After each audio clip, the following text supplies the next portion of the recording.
examples, just kind of roll with it. There's no decision made. They're trying all week, and No.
I guess that's why we're so lucky to here. We love it.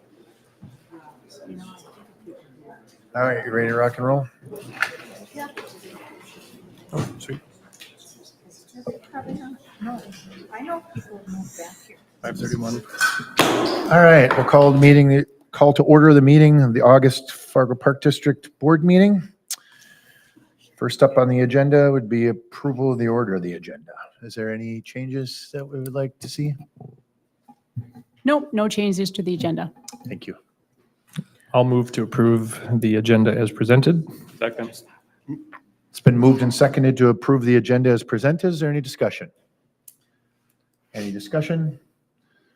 All those in favor signify by saying aye. Aye. Opposed? Motion carries. Moving on to the consent agenda. I'll move to approve the consent agenda as presented. Second. It's been moved and seconded to approve the consent agenda as presented. Is there any discussion? Is there any discussion? Please poll the board. Commissioner Morgan, Aye. Commissioner Dawson, Aye. Commissioner Rosted, Yes. Commissioner Hill, Aye. Commissioner Deutsch. Aye. Motion carries. Thank you. Moving on to the regular agenda, recognition of the audience, public comments. Is there anybody in the audience that wants to make general comments? This would be the time. Okay, thank you. Moving on to number 2, the director's report. Good evening, Commissioners. Thank you, Mr. President. I'll kick it off here today with just some general announcements from around the Park District with some happenings and events that we want to highlight and want you to be aware of. We have the North Dakota Senior Games starting next week, the 16th through the 18th. So that's a competition of adults 50 and older, I believe. I'll look for Kevin for that clarification. As am I, Kevin. The real question is, are you participating, Kevin? So we'll be participating in that with some of our facilities, and a big one is the pickleball. I know that's being hosted at Courts Plus, so we want you to be aware of that. We also have kind of a cool event coming up at Urban Plains Park on the 17th next week, which is a monarch butterfly banding event. So we're partnering with Audubon Dakota on this, and if you seem to think that's a little bit weird or different, it is, at least from my standpoint, it's kind of cool at the same time. We're going to capture butterflies and band them so they can track their migration. And so if you have time, I encourage that. Stop out and check that out, or look for more updates on our webpage as well. Do we bring our own butterflies? No, we have many butterflies out there. Because I've got They're on caterpillars that are going to be butterflies. Yeah, I was just wondering, with that big kill off that we had a couple years ago, I was wondering whether Audubon ever considered repopulation of the monarchs in this area. That's a great question. I don't have the answer to that, but I can follow up on that. Yeah, I'm not certain, Commissioner Morgan, if they are in any efforts to do something like that or not, but that's an interesting comment. Yeah, well, I'd like them to know about it too, so. Yes. Some additional information. We have our Island Park Show coming up again. That's at the tail end of this month on the 26th and 27th. We also have a presentation by Kevin, Isabel, and Dave Kluntz. They'll be presenting at the Midwest Recreation Aquatic Fitness Conference on Wednesday of next week. So and Kevin, you'll have to remind me, I'm not sure, where is that conference? That conference is in St. Cloud. So we are speaking on, really it's the Island Park, the programming of Island Park with the Lazy River to talk about those programming opportunities.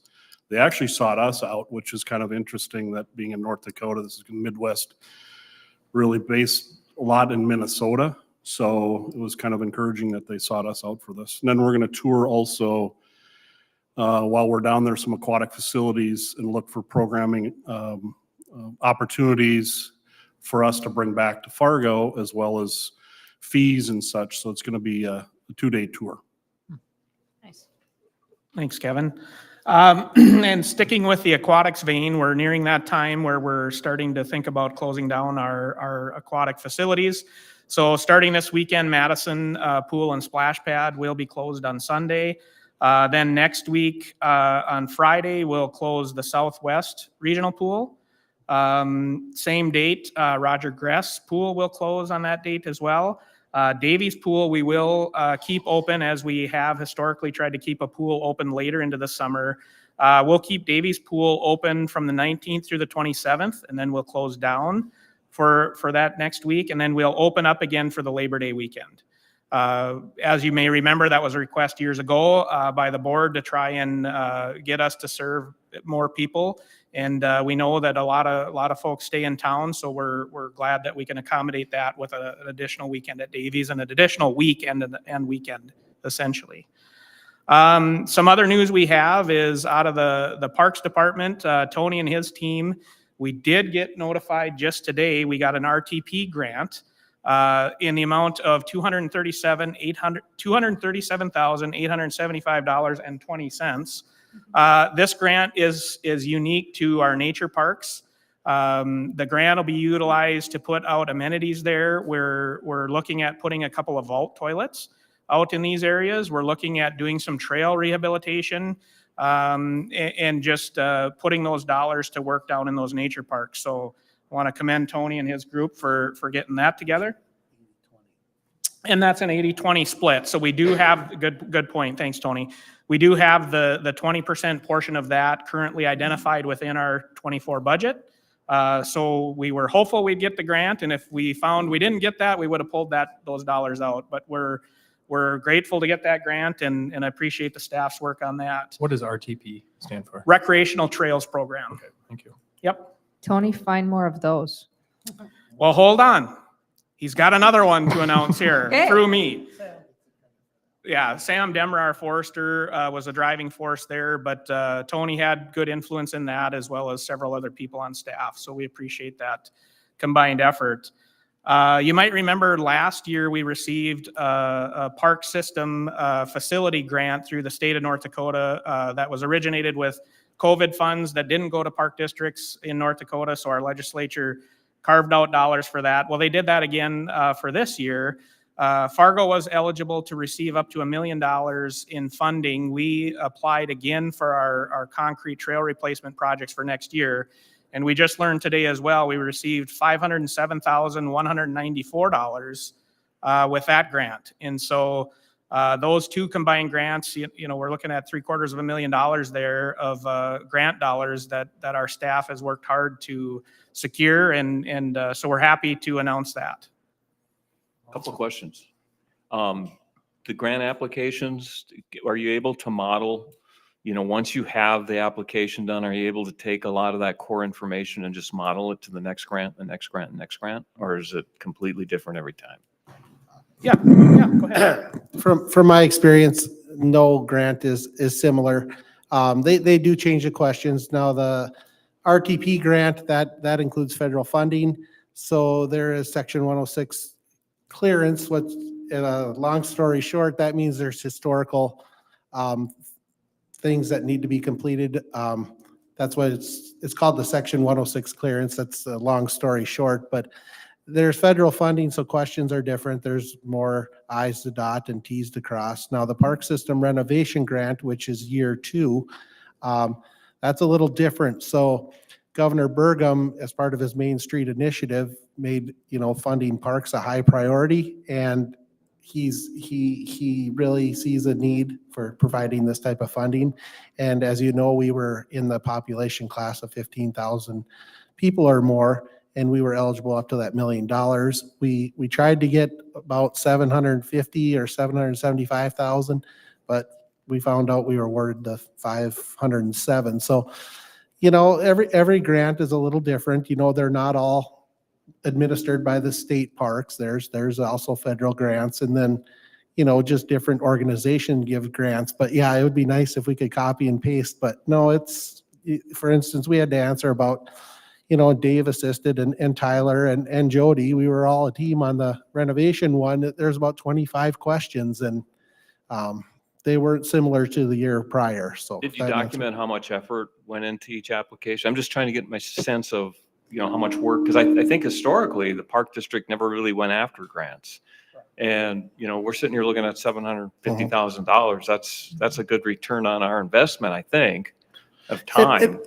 It should just become part of our normal process on an annual basis. I mean, it takes time, but if we do a good job on the front end and gather the information and just do our project management the way we're supposed to, the work kind of gets done for us. We just need to coordinate it. And now the work continues. We complete projects, but we have to keep corresponding and keep documentation, I should say, more than corresponding with the state. But it's the documentation that takes a lot of time. I mean, it's busy work and Especially the feds. but it's worth it. It is worth it. It allows us to complete more projects and just improves the park district.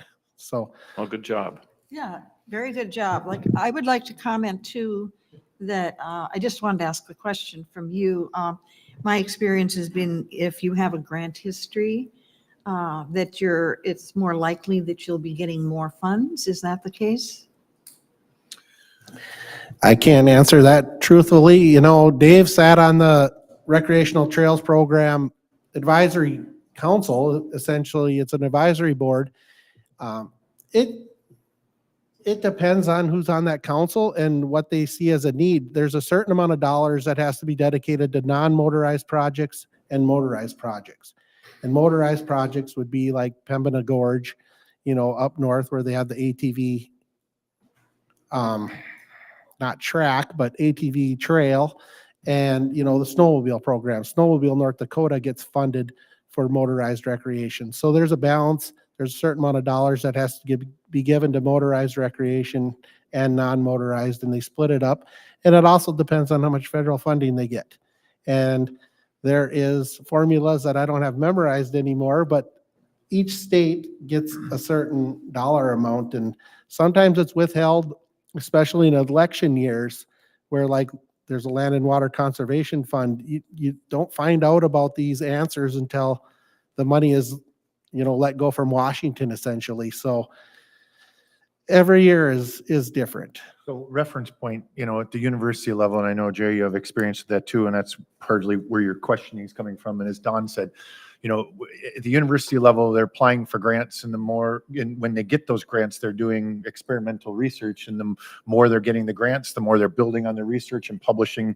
And so, and like NIH grants are very, you write one and you should be able to replicate them to a certain extent or whatever, but these are unique. And I've helped Craig with one, I've helped the Park District. They're unique. This money exists and it's out there, and they want to know what your project is and what impact it's going to have and whatever. And it doesn't really matter if you've gotten in the past. I mean, they certainly aren't going to, give you 2 years in a row or whatever to that effect, but they want to know, and they're one-time payouts and stuff. And so, so you're looking all over for them, and the different ones have different answers. I mean, to a certain extent, you're telling the background of the park district. You're talking about, our parks and our needs, but it's going to be different every single time you fill those out. And the key point is, now that we got the funding, we have to be successful in implementing it. That tells the story if we get grants in the future, because, they do come and inspect it, and sometimes it ends up on the state park website as a example of a successful project, but Sure. we have to be See it through. diligent in completing the project, and the documentation we provide has to be accurate and timely. And You that's know, where we have that to submit 20% buy-in comes from, right? That's where they're seeing that if you have to put 20% of your own money in, all of a sudden this becomes, not just a handout.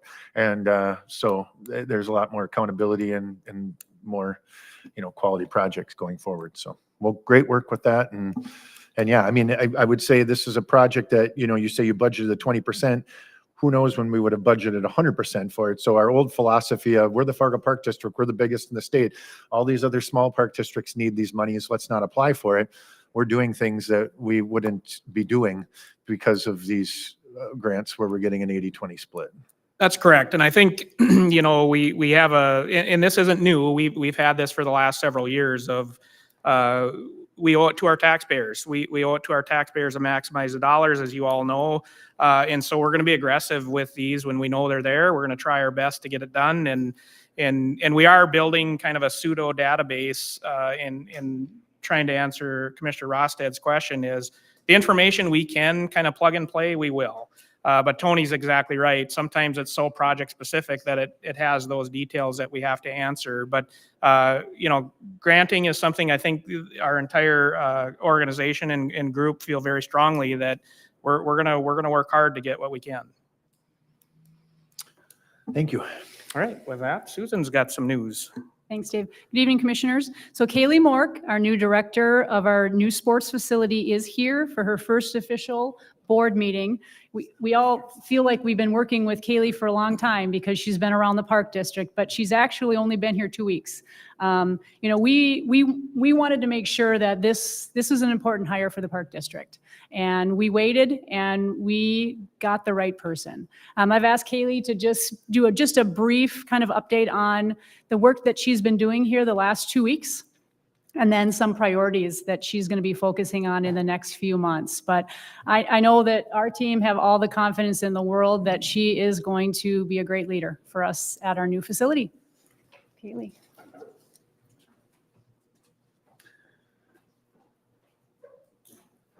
You're going to tell us you've already booked events.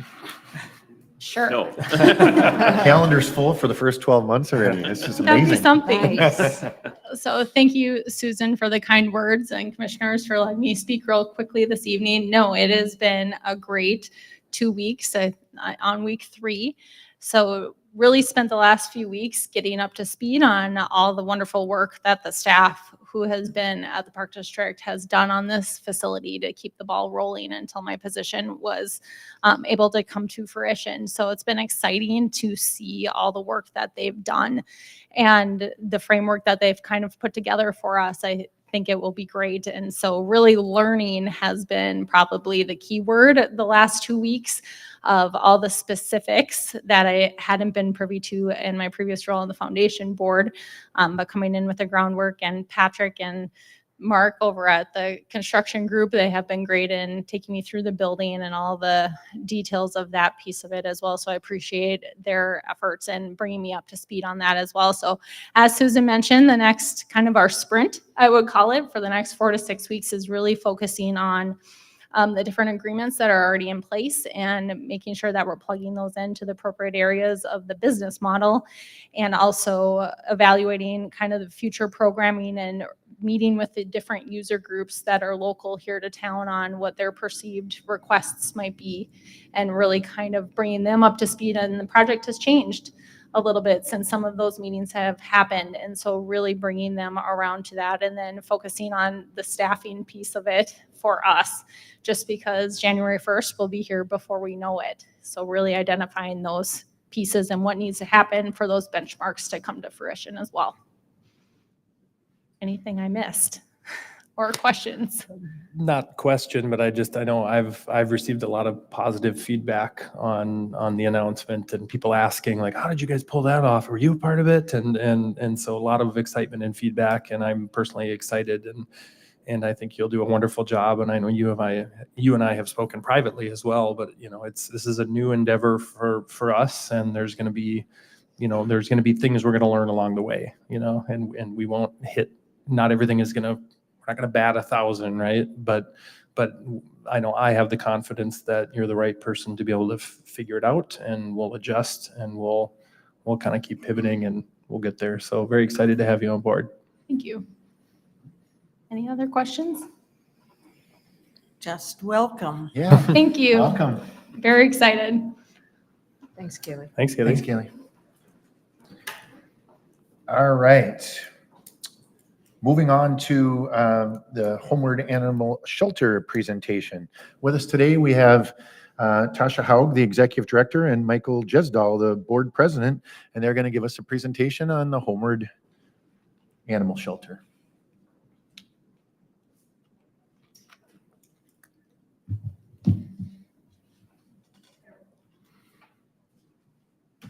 Good evening, Commissioners. Thank you for having us tonight. The mission tonight is just to acquaint you a little bit with who we are and what we do. And in thinking about my remarks tonight, it occurred to me you probably are pretty acquainted with us already. My name is Mike Jesdahl. I'm the President of the Board of Directors. And I just wanted to share with you the rest of the board. I think they're going to be people that you know, and I'm going to encourage you to talk to them when there's a little more time and you can buttonhole them and learn a little bit more about us. But maybe a few of you know Tim Flackel. He's one of our board members. Provost of the Tri-City College University. Kayla Callender is a mortgage lender at First International Bank and Trust. Diane Davies Luger, most people know Diane. She's daughter of our former municipal judge for many years. Nina Adams is a realtor and a designer with Adams Development. Patrick Kirby, founder of Do Good Better. Corey Biertness is former senior pastor of First Lutheran Church, longtime Army National Guard chaplain. Melissa Brandt is on our board. Rick Carrick is on our board. Rick Stern from Strauss Clothiers on our board. Greg Steeman, VP with Starion Bank, Bison Basketball, color commentator, and a state representative. He's on our board. Tom Colville, he's a local vet of long standing on our board. And pictured over here on the right is Roger Gress. Maybe a few of you know Roger. If you find yourself in Roger's presence, ask him about us, please. I think you know us a little bit too because our missions and our goals align so well. As I understand it, you folks are interested in parks and green space, and that you probably don't serve the grass and the trees as much as you do the people who enjoy them. Well, our mission is to rescue, shelter, protect, and rehome animals. And we do work for animals, but we work for people too. both of our missions serve people in social ways. We get people out and about and meeting other folks, and physical, we're serving physical health and mental health. What we do, both of us serves people who are neurodiverse. Every study shows it. We are in alignment with your missions. We have a lot of facts to share. I'll share just this one. Homer Animal Shelter rescues nearly 90% of the animals from Fargo's pound. Homeward Animal Shelter rescues almost 90% of the animals that go to the pound. The pound is death. That's where animals go to die. It's death row. They have so many days to be there. And in a lot of towns, there's no Homeward Animal Shelter. Fargo is fortunate to have us because animals don't die here for the sake of space. Without us, they would. Pounds are death. You should know that animal shelters in the United States right now are in crisis mode for a variety of reasons. They're flooded with animals. Why? COVID didn't help. And economic circumstances are a driver too. Particularly for low-income pet owners, it's hard to own a pet, and so pets are turned into shelters. Shelters right now are really vulnerable to staffing issues. It's not a place to go and work and get rich. So our workers are burnt out and exhausted because of the load that's coming in. There's a national vet and vet tech shortage right now. So there are pressures on shelters. Not so long ago, everybody who worked at the Wahpeton shelter left because of the pressures that they're facing. So we are no different. Homeward Animal Shelter is no different than what's going on in the rest of the country. We don't have any particular ask of you tonight other than to be aware of us. That's not to say that we do not have needs, and we may circle back and have some conversations with you. We've been visiting other governmental entities, forging the relationships that we can cultivate, and I'm happy to say that all of the local cities have amped up their contributions to help us in the easiest way that you can to help us financially. We need help financially, I assure you. We have other needs too, but with that, I will just thank you again, and I'm the appetizer, and now I'll turn you over to Tasha Howe, our Executive Director. Thank you once more. Thank you. Thank you, Mike. Thank you, Mike. And thank you, commissioners. I realized that even though I started as executive director in January of 2020, we've never come to visit and just tell you all the ways that the Fargo Park District is helping animals in our little spot right now. So just a really quick history lesson. The Homeward Animal Shelter started in 1966. And I'll jump forward to 1990. The Park District was wonderful to allow us to have a spot for our little shelter, as shown here, on the spot with on the Yunker Farm Park land. And in that little building, we have rescued thousands of animals. And just another important fact, I think, is that 10 years ago, our community made the big jump to save all the animals from the local pounds. And so the concern of animals going to the pound and it being the end no longer was a reality. So that was 10 years ago. 10 years ago, we were rescuing about 600 animals from the local pounds. We have doubled the number of animals in 10 years that we have rescued from the pound with the same little building. It's 2,200 square feet, and admittedly, we're bursting at the seams. One of the things that really has been a wonderful, our community has really stepped up by fostering. About 80% of the animals in our care are in foster homes. So I like to think that we're being very efficient with our use of space, with our use of land, and being able to be on this piece of land with the park district. We've got our 99-year lease to allow us to be in this space. So a lot of great things are happening. And sometimes people ask, how are we different than other animal rescue groups in the community? And we have some special programs that allow us to help some special needs animals, particularly the cats that are considered feral or unsocialized. They cannot live in homes because they don't want to live with people. They want to live on a farm or in a barn, or they want to be mousers. So we have developed a special program for those cats. Prior to that, those cats had to be euthanized. Those cats are now being saved, and farmers and people in the country are happy to adopt our barn buddies. They're spayed or neutered, vaccinated, make sure they're healthy before they go out to live their life on the farm. We have another special population of cats with weakened immune systems, and the other shelters, the other rescues don't have the facilities and the staffing to allow to care for these cats they need a special home. They need to be treated a little bit differently, but it shouldn't be a death sentence for them, where again before it was. So we really are working so hard to rescue as many animals as possible and serve the community. And of course, as the community grows, more animals. And so it's just that ever evolving greater need. And that's why we're discussing opportunities for something bigger and better, because of course we can't keep working in our little spot forever. But I'm going to just quickly jump ahead to what Mike was talking about, the partnership and the bond between humans and animals. These are pictures from Paws Walk held at Roll Farm. Again, there's a partnership with the Fargo Park District. We love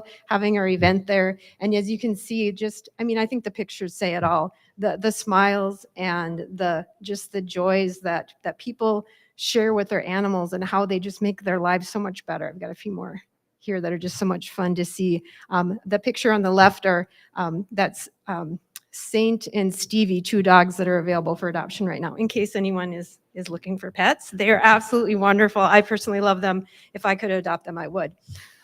But I just love this event every year, this partnership with the Park District, and just this beautiful human-animal bond. It's just so important to any of you who have pets, I think, can understand what a difference pets make in our lives. And so it's bigger than just saving pets. It's really helping the families, the humans. It's just that connection between the humans and the animals that I feel is such an important part of our community, and we just want to continue to be able to serve our community for many years to come. And here's just a few pictures of some of the animals who are rescued, these little smiling faces.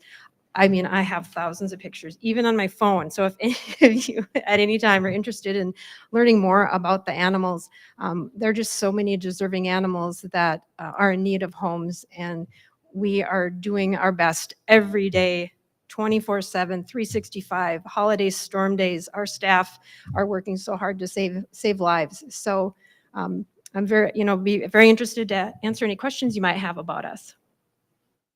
Do you have animals other than cats and dogs? Good question. We do actually. In the last year, we now have had rabbits, ferrets, guinea pigs, a chicken, a gerbil, a bearded dragon, a tarantula, fish. So we do get a variety of animals, but we focus on dogs and cats. And generally, the purpose is to try to rehome them, correct? Or find homes for them? Other than the Yes. farm buddies and. Right. And so it's always rehoming. So the animals that come to us technically belong to us, that then we find new homes for. We don't care for owned animals. There are some programs in other communities that do that, but that's not something that we're able to accommodate at this time. And how many staff members do you have? We have approximately 22, and I know that sounds like a lot. About half of those staff are part-time.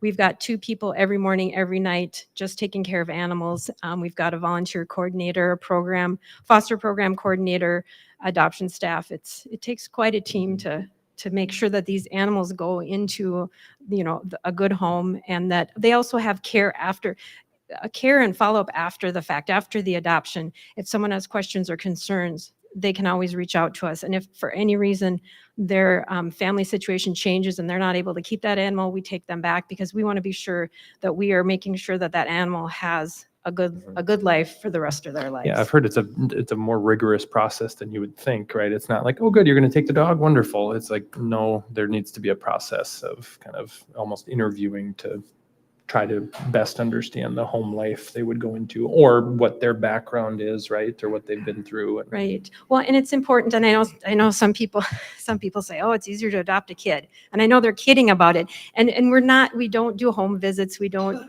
do background checks.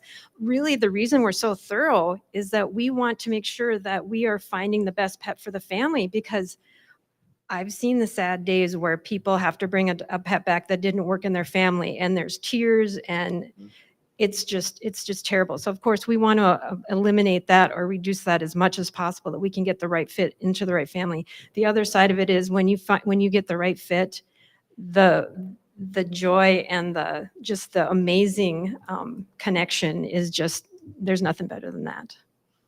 What's the typical dwell time between a rescue and a rehome? That can vary. Small dogs are adopted a lot more quickly. Kittens are adopted and puppies adopted more quickly.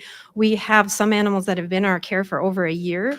Now, if animals are in our care for very long, we really work to get them into a foster home, because we don't want them sitting in the shelter. Of course, they get attention, they get time with volunteers and loving staff, but that doesn't replace a home. So there's some really long-term stays, and we've seen a trend in the last 3 years where dogs didn't need to go into foster homes 3 years ago, and now we've got dogs in foster for months at a time. So there's just a lot of changing trends in animal welfare all around the country. I keep in touch with other shelters from around the country, and we're all unfortunately in the same situation, with adoptions not as high as intake of animals.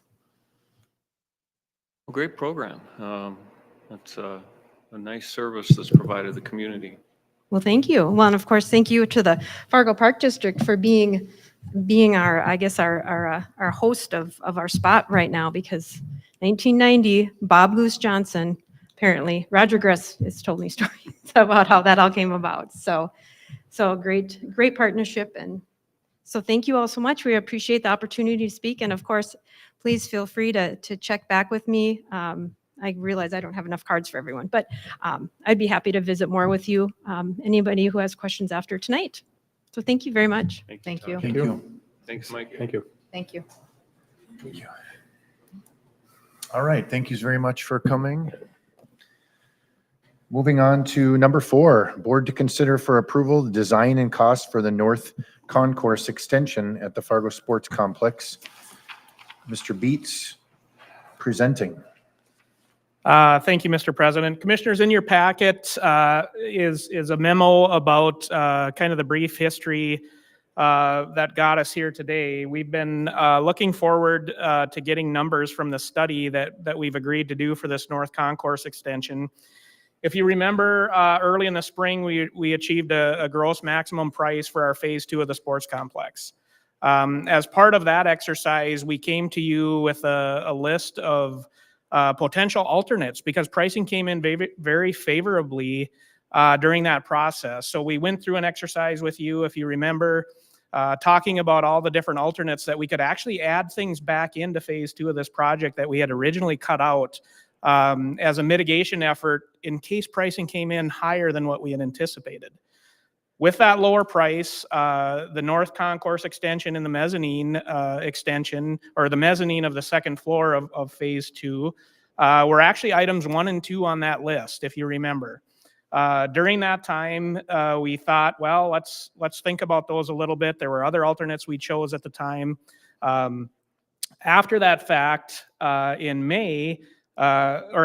April, we came and said, here, if we're interested in doing this North Concourse, we should really study this. With the help of our design team, Mark Hansi and Patrick Peltier on the construction side, they're here as well today, and I'll ask them to come up in just a minute. But if you remember that, we deliberated quite a bit about how should we go about this. And so our decision was to engage in this study. So the first phase of the study was really just to look at the design and start to firm up what would this thing look like if we choose to do this. And we invested just over $47,000 on that portion of the study. Then that information came back to us at the June facility, and the decision was made, let's go the rest of the way with this study. Let's spend another just over $88,000 and complete this study to give us an accurate picture of what would this cost us to construct if we decide to do it. So we've invested those dollars. We just recently got the information. I know we didn't have it in time to include in your packet, but I know it was emailed to you. And we now have the information I think we need to make our final decision on this portion of the project. The pricing came in a little bit more favorably than what we had been told initially. The price that came back was $2,812,724. Long story short, this came just under what we were anticipated when we started this study phase. So that's what's before you to consider today. As I mentioned, Mark and Patrick are here, and I'd ask them to come up front here just in case there's any specific design or construction type questions. But ultimately, I think we were asked, and I think I appreciate our design and construction team coming together and bringing us this information to consider. So that's what's before us to deliberate and talk about is, do we want to proceed and add back this alternate, as I mentioned, that was part of the phase 2 that we had pulled out earlier.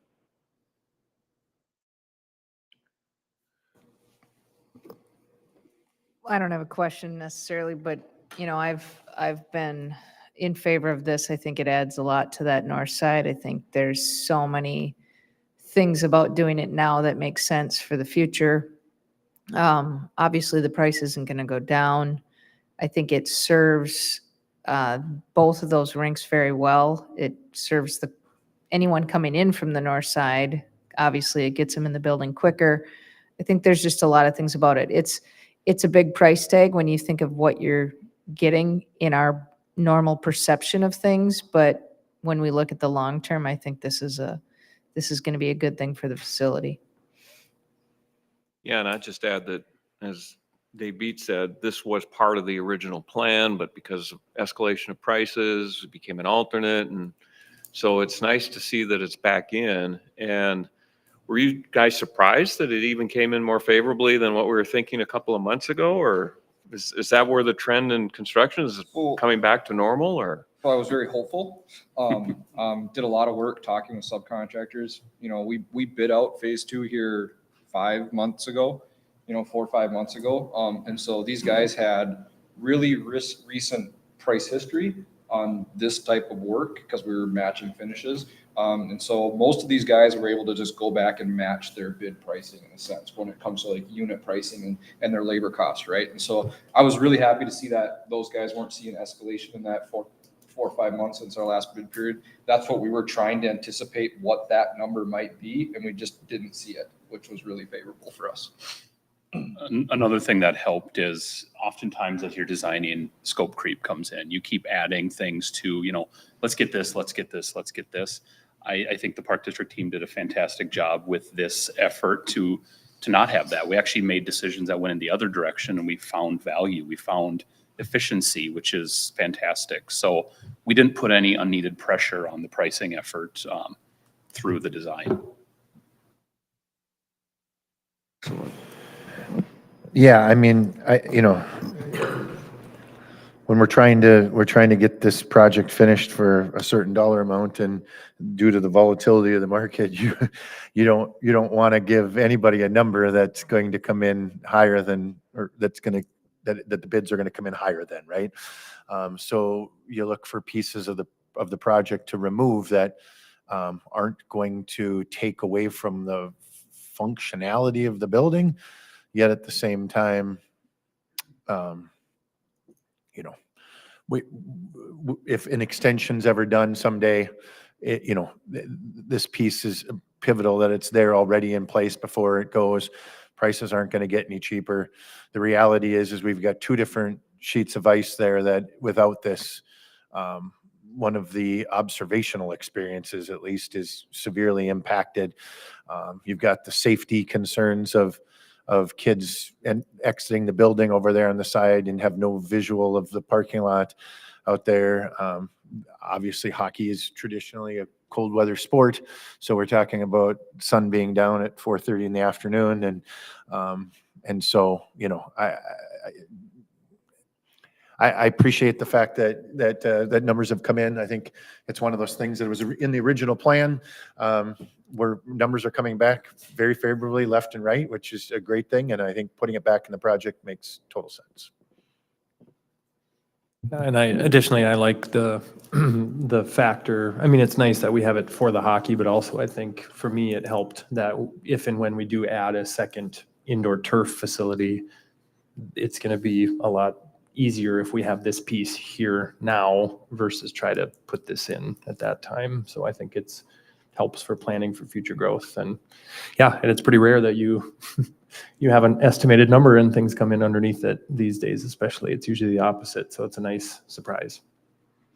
I think it'll be a nice surprise and a great addition. And it's kind of like wrapping up the project instead of leaving a piece.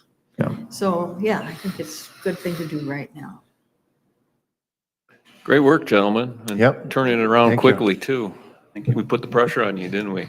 Yeah, I think We've already done that once or twice too, so you're pretty used to it. consultants ask, Yeah. you agreed to what? But we got it done. Well, with that, I'll make a motion to approve the, what am I looking at here? The design and extension of the concourse at the Fargo Sports Complex. It's still the complex, right? I guess officially, you maybe would want to make a motion to approve PR 2.07. That's All right. document record wise, that's what we have for PR 2.07 concourse extension is part of my motion. You get that, Jeff? Second. All right, it's been moved and seconded to approve PR 2.07, the concourse extension for the north side of the concourse at the Fargo Sports Complex. Is there any discussion? Any further discussion? Jeff, please pull the board. Commissioner Morgan, Aye. Commissioner Dawson, Aye. Commissioner Rosted, Yes. Commissioner Hill, Aye. Commissioner Deutsch. Aye, motion carries. Thank you very much, gentlemen, for all your hard work. Thank you, commissioners. Moving on to number 5, board to consider for approval the additional Fargo Park District properties included in the Wildlife Management Program. Tony Schmidt and Odin Helgerson and Rob Mounts from Sandhills Archery Club will be presenting for us. Yes, good evening, commissioners. So just to recap what we covered a couple weeks ago at the Facilities Committee meeting, the Sandhills Archery Club is requesting 4 additional Park District properties to be considered by the board into the Wildlife Management Program that the Park District is partners with the Archery Club in the city of Fargo since 2006. The program has been successful. I'm familiar with it. You know, we had a similar program that in Bismarck. I think it's needed. It's just trying to expand it with 4 additional properties. So I invited Odin and Rob to come speak on behalf of the club. And if you're ready, take the podium.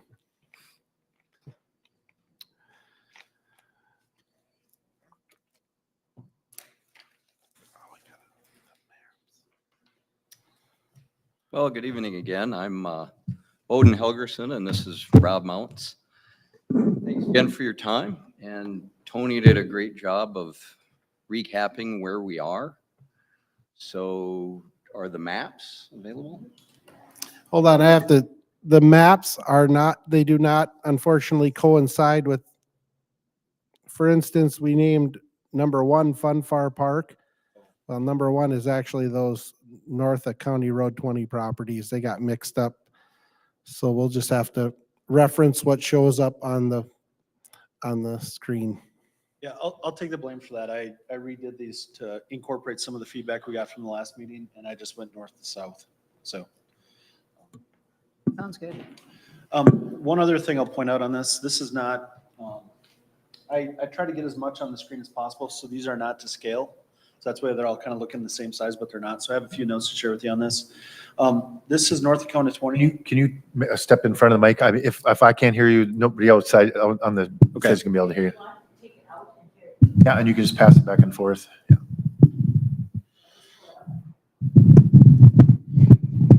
We'll Thank get the karaoke machine cranked. Yes. Oh, wow. Okay, so just a couple things here. This parcel is just over 11 acres.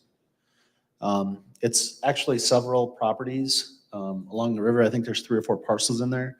And then just to note, all the vacant lots on Riverwood Drive here, where there's not houses, are already owned by the city of Fargo. Couple other things here. We have a group of houses here. There's, I think, 115 to 140 yards is kind of the average distance or the distance between those buildings and the river. Last thing I'll point out, I live in this neighborhood, and walking over here, there's a significant drop off once you get to the property line down the riverbank. So there's a good chance that if a hunter is, 12 feet or higher in the tree, it's going to be down below the bank yet. So Just this to is, clarify, this is the Fun Far Park. Nope, this is number 3. This is number 3. This is the north of 20. Thank you. yep, this is County 20 right here. Got it. Yep, understood. Thank you. Should we just run through them quick and then take questions at the end? Yeah, sure. Okay.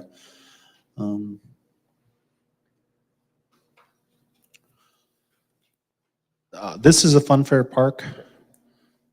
Oops. Gosh. I guess I have control of this. Okay, this is Fun Far Park. This property here is Fun Fair or Fun Far Park, Fun Far. This is actually technically part of the Trollwood parcel. Trollwood goes down here and all the way back up in here. We would limit this, so this would be something that we would limit to this. I think this is a 3 or 4 acre parcel right there. Pretty defined borders because there's trees that stop right there. This is North Broadway. The bridge is no longer there. And then this has been, some properties have been bought out. And you can see here on the mapping tool I had, they still had the old cul-de-sac there. This has been moved back. So this is kind of where there's been a change to the property. There's more depth. There's plenty of area. This is a total of 13.75 acres. So there's a lot of space here. Well, just to try to give you some perspective. I think the most narrow part here is right here, and this is roughly 90 yards. So that's quite a long ways when you're thinking in the woods. Down here, I think this is right around 40. So we can go to the, this is Edgewood Golf Course, and outline the areas more specifically than what we looked at the other day. This is actually, I want to say a total of 24 acres. Just under 24 acres or just over, it's right around there.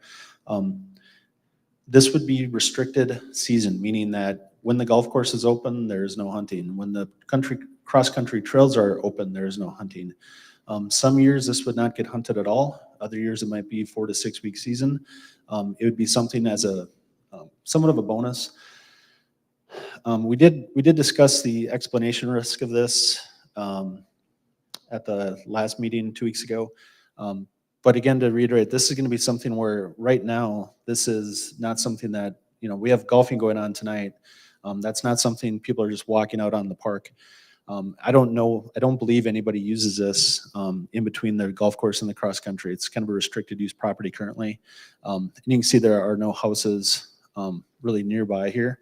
I left off this little stretch of woods here because, I don't know, I just left it off, but technically we have property line right here that starts a zone that's already in the program.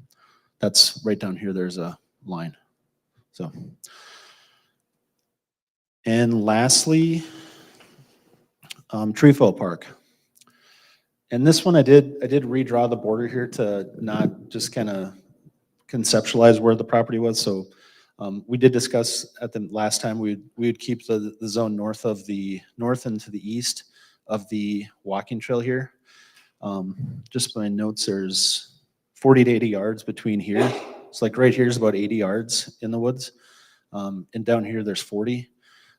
This is something we're totally open to suggestions on. If you say, keep it up here, we could move this. It's not difficult. And this is something too with our coordinator program. We have people that would make sure, ensure that whoever is in this area is in the right area of the park. That's something that we can communicate much better, so. Want to add anything? Okay. The other thing I just want to address, we did, there was a question like 2 weeks ago about enforcement. One of the changes to the program that was made last year was a fine for violating any of the rules and regulations of the hunting program got elevated from $500 to $1,000. To my knowledge, there's never been an enforcement issue. There's never been an infraction by any of the participants in the program. I think the only thing we've ever found is there's been people that have not returned their survey, and the consequence to that is they're not allowed in the program the following year. They can reapply the year after that. A survey meaning like, how did it go? Or Yeah, so, and that's something we're expanding on this year too, making it longer, but all the hunters are required to keep a journal, so to speak, of how many days they're in the woods, how many deer they saw, how many arrows they fired, how many arrows they recovered, all that type of stuff. And we're gonna take this data and compile it. It's been done in the past. We might have hit a break in the data there last year or so. But that's something that we plan on compiling and being able to present the results of the program more fully to make sure. I think one of the open questions was, there was no question on the survey about if a shot is missed, is the arrow recovered? So we're including all that, so we'll have everything buttoned up on as far as the information goes on the survey. So on these maps here, the areas you're specific requesting are the areas within the black. Correct. Okay, so if you go to Edgewood, well, you can stay right here. Okay. So at Trefoil, it's only on the north side of that path. And obviously every hunter's gonna have that information and say, this is the specific area where you are allowed to hunt. Absolutely. In the past, we've had two PDFs that kind of show the maps. We'll have those two, but also depending on the results tonight, we'll be redoing those to make sure all the participants have updated maps on where they're allowed to hunt. And we're also assigning them the park district property, so they're going to be evenly spread out.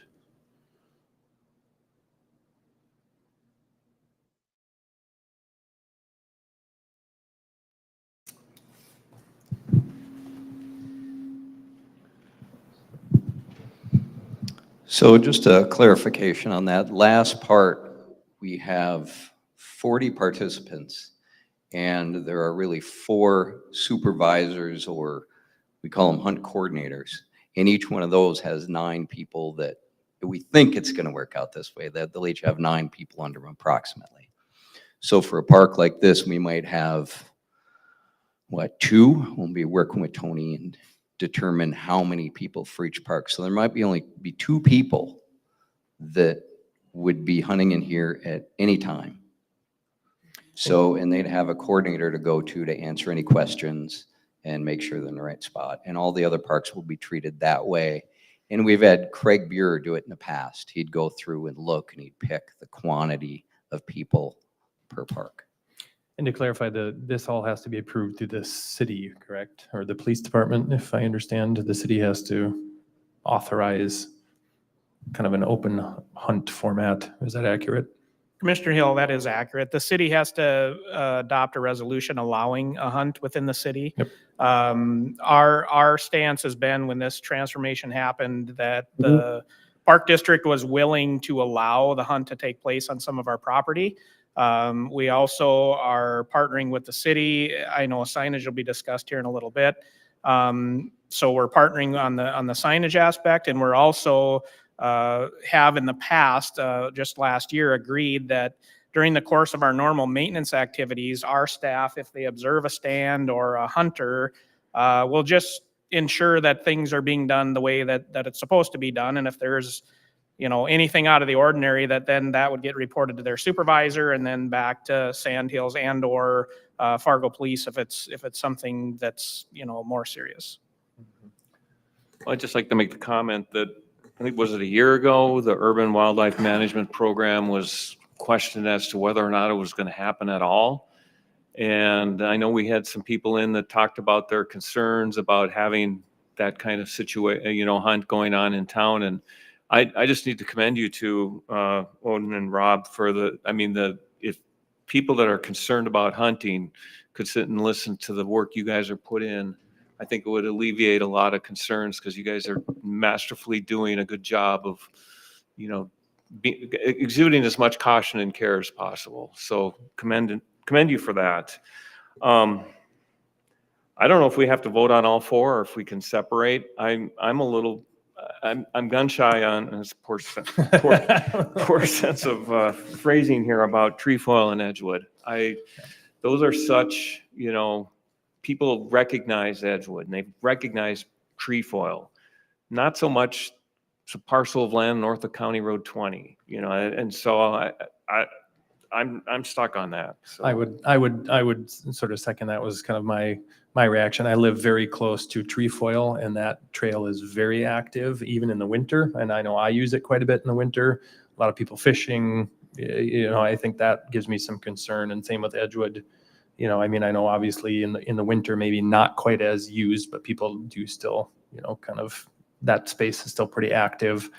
I know on the Fun Far Park, there is a trail, and I have gone on that trail kind of for marathon training. If you kind of see through the parcel up on the left parcel, that is a trail that runs through there. Yep, there you go. Thank you. And then there's a trail that runs adjacent to Broadway that would be the east side of Broadway, correct, right there. And then you go across the street to the trail. I feel much better about the east portion. Obviously the portion that has the bike trail going through it, a little more concern. That said, it's generally I don't have counts, but it's a much lower trafficked trail. And obviously the neighborhood is changed now with flood mitigation. So I have less concern. I have more concern about this than the County Road 20 space, but I'm more comfortable with this than Edgewood and trefoil. Commissioner Hill and Commissioner Rosted, excuse me, you can go first. Okay, I would just like to say that, ask the question whether there's really a conflict between use of the trail and the hunting. Has that issue arisen previously? I just believe in coexistence, so. Yeah, I don't think so, but I think about if people the more active the trail is, the more likely that comfort level of people using it and out there. Well, that's true, but sometimes the comfort level of people needs to change with their experience, and that's something we learn as our city grows. Mm-hmm. When I first got on the board 17 years ago, this was a big thing. Somebody important in the public was very concerned about it and concerned about their children being outside and whatever. And we restricted days that they could, and certain things or whatever. And since then, I don't think we've had a single, true incident of any concern in 17 years out there. I can tell you that the gentlemen or gentlewomen that they bring in to be a part of this program are not recreational hunting. They're professionals. I'll use that term, professionals, and they're doing a public service, and they treat it 100% professionally in the context that if there is any concerns about the environment that they're currently in at the moment, they're not taking that shot. Whereas, you might be concerned with somebody that you recreationally hunt with that they might actually. And so I don't know. I have a friend of mine who Mike Gravelin, who reached out to me a couple years ago and said he wanted to be a part of the program. And so I hooked him up with Craig, and he got together with you guys, and now I think he's a leader this year or whatever. Anyway, it's a very prideful thing. And the last thing that they want is to fire an arrow that's going to jeopardize the program in any way whatsoever, let alone hitting anybody or anything like that. That being said, I completely understand people's concerns, but I just wanted to throw that caveat out there because it's my parents live right by Edgewood, and there's deer dining on everything in their backyard all the time, and I've driven down Elm Street with one running right next to me. So it's the same things they've heard at the city level. There's a major concern, yet at the same time, safety is obviously the number one concern, so. Well, and I agree with everything you said, and I think they are professional, and I have, like I said earlier, if people that are concerned about it could hear the story, I think it would alleviate some of the concerns. But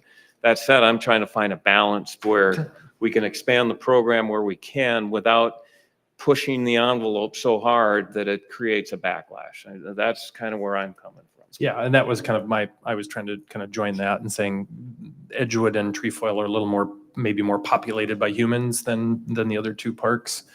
And so that's kind of a similar concern I have. Yeah, well, they're humans too, those hunters. Don't Right. forget Oh, about yes, that. yes. No, I understand for sure. And, And commissioners, we put in the sample motion, we can accept all properties, no properties, or just list the specific ones, 1, 2, 3, and 4. And, if it's decided we don't want to include all 4, we certainly can revisit it, in future years. If we want to talk briefly about signage, because I know that was a concern a couple weeks ago, and Dave's part of this, and he can fill in if I'm missing something, but I presented President Deutsch with our current signage. Did you forget it in the back table? Thanks, Tony. No, he's got extra copies. No, it's all that. Oh, you left those back there too? Anyways, All right. and it was good for Thank you, our Mickey. internal knowledge to know what we have posted for the urban archery deer hunt. And there are 2 existing signs, and I think Jeff's taking notes. That's in the record room. the yellow sign, as you can see, experimental deer herd and enter at your own risk. That one is going to go. We are going to eradicate that one, and most likely put up a sign similar to the brown one, minus Fargo Police Department. Dave, take over.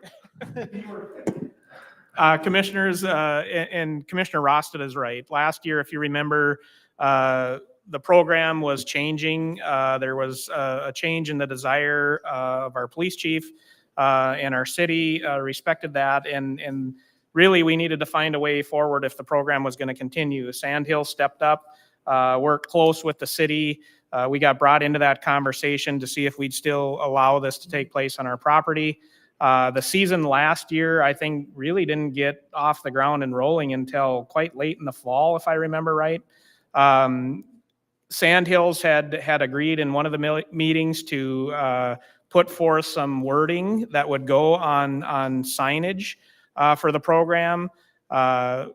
We, as the park district, I brought forth the concern with the yellow sign that you see there and some of the language, and trying to educate people a little more versus maybe what the effect of that sign was having.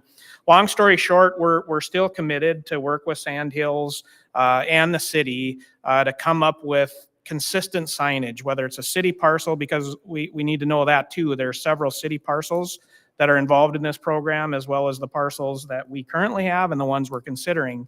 Our goal is that before this season starts, which is relatively about a month, I'm told, that we'll have that consistent language to show you and get those installed on each site, so we have that consistency. There's talk of a QR code that will link back to all the program information. And so I think that's what I garnered from listening in at the last meeting is really trying to educate our public. And then secondly, making sure that we're consistent with that message. So that is still in the works. We're committed to get that done and do our part as one of the partners to pursue that. I'd like to make a motion. I make a motion to approve adding Funfar Park Edgewood Golf Course 4 parcels north of County Road 20 and Trefoil Park as additional park properties to the Wildlife Management Program.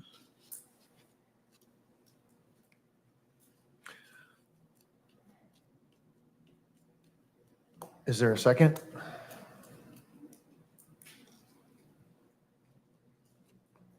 There a second? Motion dies at an account of second. Is there more discussion about the matter? So I'm okay with the 4 parcels. I'm okay with Fun Far. I think I could get on board with Edgewood, assuming, of course, the golf season's over. Again, trefoil, I have too many concerns over trefoil with how, I think that's just a much more active area. Trefoil throws me off because of the fishermen. Yeah. You know, because we have people literally along the river where when I look at, you know, how you've adjusted the Edgewood golf course boundaries, you stayed on the perimeters where people Yeah. won't be. I look at Fun Far, and to Aaron's point, it's the crossing the path that gives me the heartache.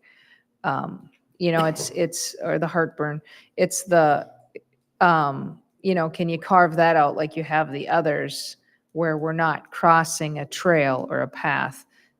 I feel better if if the hunters are staying on just one side. Just keep it the river, Yep, along the stay river along that potentially. edge. Stay inside the trail. Now, I'm assuming, and I think we've had this conversation before, that when they shoot and when they set up, they're not shooting and hunting across a trail or a path. And so if they're, it just makes me feel better that our boundaries are not within any of those trails. That a trail isn't running right through the Yeah. middle of. Correct. In the center of Correct. Yep. That's a good point. Could I just address that quickly? Yes, Um, of course. all I did on here was trace the property line. It would be very easy for us to, you know, if you wanted to instruct us to make the border similar to what we had done on the trefoil one, where we just take the path and towards the river. I kind of took it for granted that that's where people were going to go anyway because of the rules that you can't cross a path, you can't shoot across a path. Yep. And all the stands have to be orientated towards the river Yep. or away from the property lines and things like that. So. And so they're naturally going to go there, so let's just put the lines there, and it makes it very clear for anyone who ever goes on and says, oh, I wonder which areas we can, you know, Yep. people are hunting in. Oh, I don't have to worry, I'm going across down that path. Yep, that was probably never Um, said on my part. Sorry about So, that. yeah, trefoil is the one that, I mean, Edgewood has other optics to it. I like that we've really limited to the wooded corridor along the river. That makes me feel much better. And trefoil is the one that concerns me the most because I know people go down and fish along the It's river. very It's a active. very Yeah, common yeah. area. When would the season end? Remind us. The season ends January 31st. Okay, So so it goes with a the- month longer than the. Got it. And with Edgewood, we'd have our chalet open more than likely. We'd have our tubing, cross-country skiing, but that's all going to be funneled towards the golf course essentially, right? Well, Or into the golf course. part of the criteria on Edgewood was once the cross-country skiing trails are groomed and available, we're out of there. Yeah. Oh, So got it, if we're got it. golfing in November, they're not starting. Understood. If we're Okay. cross-country skiing in December, they're done. Okay, got Or it. whatever, pick a Okay. date. Thank you.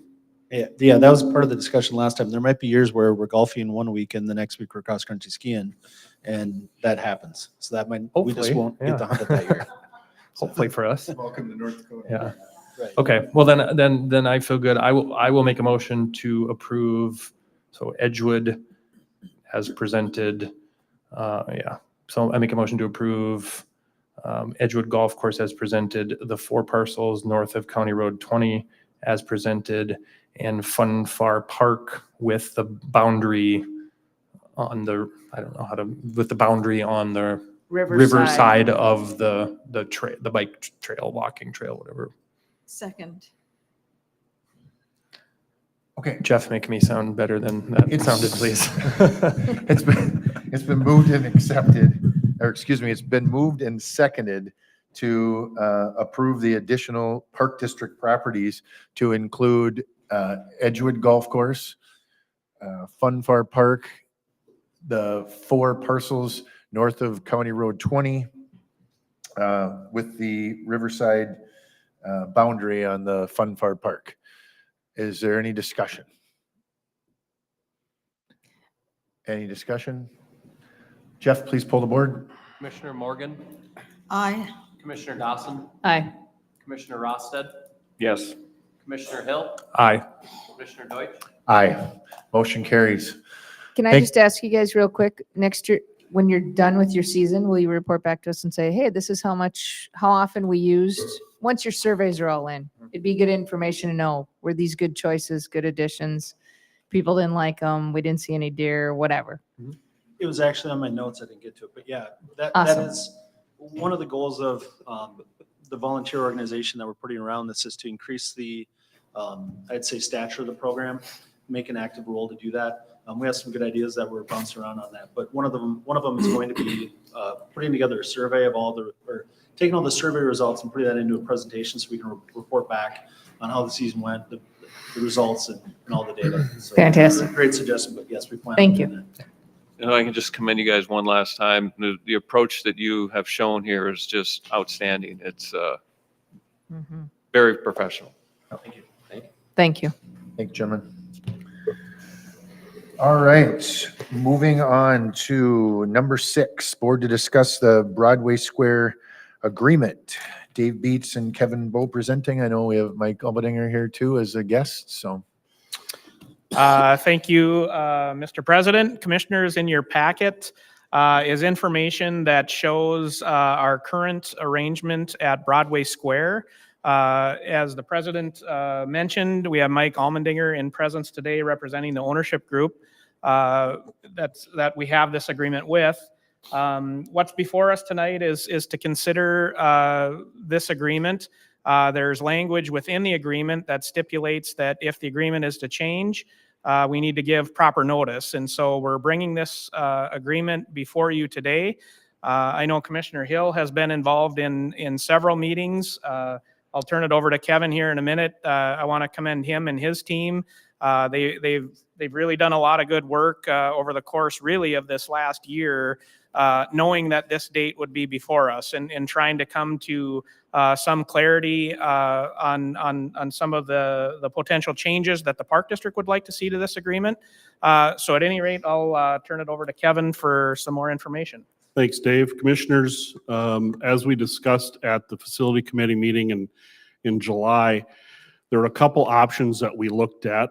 Really, it's to continue the agreement for 1 year, continue to work with the ownership group to gain clarity on the items within the agreement, modify that agreement as presented and present it to the ownership group, terminate the agreement, and then a commissioner came up with an idea of what could we look at an annual payment in lieu of some programming that we could have down there. So I did reach out to our attorney, Jeff Gunkelman, to get some clarifications if that can happen.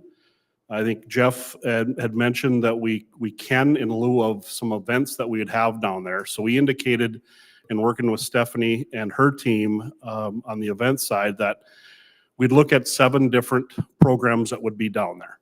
The tree lighting obviously is a staple for downtown. 701 Day, that what the events team had really brought to Fargo as a new program. Broadway Square Bash, 3 movies, series, and a concert. So with that, as we looked at those events, we looked at what is the possibility of a price tag with that. What we looked at was a $15,000 annual payment and up to a 3-year commitment with those programs. Really, those programs, if you rent the square right now, it's $1,500 a day. So that equates to $10,500. And if you rent the movie screen, it's $250 additional. So total cost of $11,250. We thought, well, let's just round it up to 15,000. So obviously with that option, we would still maintain the rink if we continue with the operation of the square. We would be good partners. We would maintain the rink through that 23-24 season. So that February, March timeline, if that's where the commissioners want to go. As Dave mentioned, we bring this before you because this contract will end January 1st of 2024. So it's imperative that that 120 days is right around that 1st of September. I know Aaron, Commissioner Hill's been involved with these conversations, so he's well versed in this. Stephanie from our events team, Dave and Susan as well have been involved with this conversation. And Mike Mike Almendinger, Paul Noah, and Scott Neal from RDO have been a pleasure to work with. So we understand it's a great space. But I think there has to be some adjustments to the agreement, either way that we look at it, so. Yeah, and Mike, if you're willing to maybe come up and if you have a statement or willing to ask some questions, would appreciate it. And I can kind of kick it off on our front as of course, I've been involved with this since I was elected last June. And I've had connection or experience with Broadway Square as part of Fargo Brewing Company as well. And I know, we're kind of trying to figure out a way. There's some things that are working well and some things that aren't kind of working well for both sides, and trying to come up with kind of solutions that can kind of work for both sides. But I, maybe Mike, if you have a little more, I mean, I think most of the commissioners were here when it kind of came to fruition, but if you have a little more kind of history on kind of how this came to be, I think that might be helpful. Sure. Yeah. Thanks for the opportunity to kind of kick it off here, and just, available for questions as you guys have a discussion about this. I respect that this is a important space for downtown Fargo and for Fargo Park District, but also there's, important agreements that we need to talk through and, figure out how to get to a good position for both of us here. But I thought maybe I would just start with history because, there's, new faculty, new staff, and some new commissioners as well. So we started working on this, I can't even remember when, but I clearly remember, talking to Roger Gress and Joe Deutsch about this when we first kicked it off. Our request was to see if Fargo Park District would be interested in building the space in this location. And it was really, quickly communicated to us that that's not the role of Fargo Park District. So then, if we can figure out how to build it, then the Fargo Park District has a good team in place to maintain a space like this. So we went to Rapid City, we learned from others, we hired Rapid City to come and work with us as a consultant and figure out a plan, our best plan on how to create an urban park in downtown Fargo that Fargo Park District would be operating. We kicked that off. We've been into it for about 2.5 years now, I think, and we're coming up on our 3rd year. I think we've all have seen something, I think we've all seen the great success that's been there. Some of them that I recognize are the tree lighting is awesome. I mean, I think we've had 1,500, maybe even 2,000 people showing up that evening. Splash pad is well received, ice skating, in our downtown, the movies that are put there. I mean, every day, I would say every day of the year, almost regardless of temperature, somebody's having a positive memory in that place. I think what I have recognized and was not expecting is that it's a place that I see a lot of youth that are under 21 and families, spending time in downtown Fargo in a good, safe environment. And I think that that's a hard space to create. You don't have to pay to go there. It's a free space for people to be in in an urban downtown park. So I think those are some of the highlights that we've all seen. I guess I'm kind of open here to, just to talk through what are some of the suggestions to move forward. I've been in the meetings. I know we have a number of things to coordinate and go through. So I guess maybe I would just open it up to questions that you'd have for me.